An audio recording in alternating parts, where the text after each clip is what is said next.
Hi guys, happy Sunday. It's such a beautiful day here today in the 6th. The sun is shining. It's supposed to be like 27 degrees out. It's so gorgeous.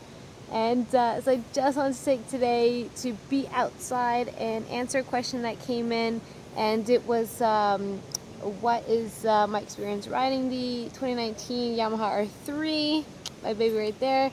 And if I could do like a review as well, I'll definitely do my best. And it is because what I really want to do in the future is actually try and compare different models and bikes. This is my very first bike that I've ever owned and purchased, but I'm happy to tell you how I feel about it so far and my experience riding it. So as a first bike, as a starter bike, and the reason I say starter bike is because in my researching, what I found out is what you want to start with is something with lower cc's and engine power. This bike in particular is about 321 cc's. I think that's great to start off. I think it's a really good recommendation because as opposed to something with like 1,000, like it is going to be too powerful. When you are starting off, one thing that I find is it's just having that ability to like handle and control a bike. You know, you don't want something that's going to be that's going to just get too powerful and you won't be able to have good control over it as first time rider. So yeah, something with a low cc is good to start, I believe, as everyone has also mentioned. So this bike I really like. In terms of like the weight too. Now, as I mentioned, I'm 5'2". I'm not very strong.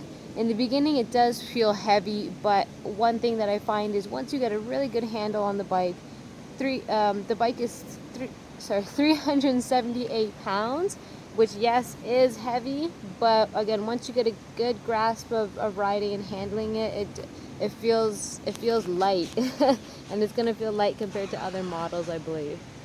Other features, so if you see, I think one thing that I've noticed from other bikes and what I have read online is it has like this like pocket and like hole in the front there, and I think it's such a cool like design. Apparently it's supposed to help cool down the radiator so it gets in the air when you are riding. So I really like that, and you'll notice when you check out other bikes that not a lot of other models have this particular like pocket. I don't know if it's just Yamaha, but I really like that feature. I think that's pretty cool. Um, One thing I really like in terms of the design is mine comes in the matte black. And if you see like the forks, they're like a really nice gold brass color. I think that's a nice touch. So just a little stylistic view there. Other things I can mention is, so this bike in particular, it has so here it has the LCD display as opposed to other models where you'll see like the dials. Let me actually turn it on so you can see what I mean. So, so, doo, doo, doo, doo. So coming on there, so I'm just gonna put my phone closer. So I think that's really cool that you do have that. It's kind of like when you buy a watch and if you prefer seeing like the actual hands of the clock, or if you prefer like a nice like digital. I love this. I love having like this really nice like LCD display. And you do see everything there that you need. So yeah, so this is just like a quick like blurb about how I feel about the bike. I love it as a starter bike. I think it's really great, and as I did mention in my other video, the fact that the dealership was able to lower it for me because I am 5'2", was really sweet of them. Other things that they did do actually too when I was at the dealership that I didn't mention in my other video was they were also nice enough to make sure like my mirrors were positioned correctly. I haven't really like needed to readjust them, but they helped me with all that.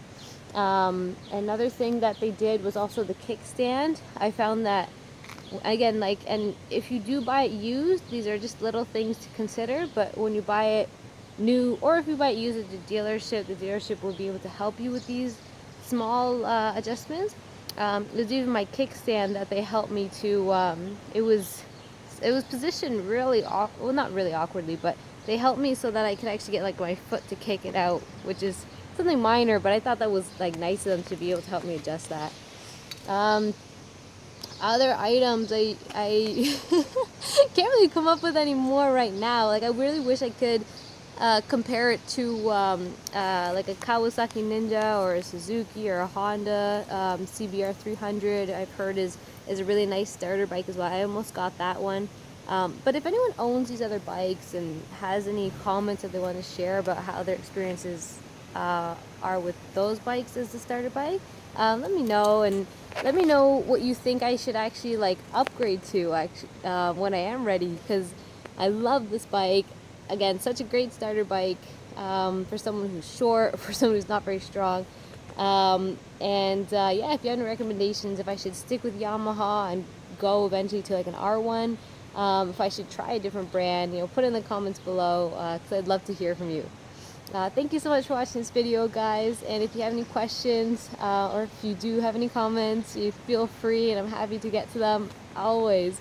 And please do subscribe, guys, because again, I love making these videos and sharing my experience, and I hope I can help you guys in any way by sharing these experiences. And I hope you have a great day, guys. It's a beautiful Sunday in Toronto. Bye!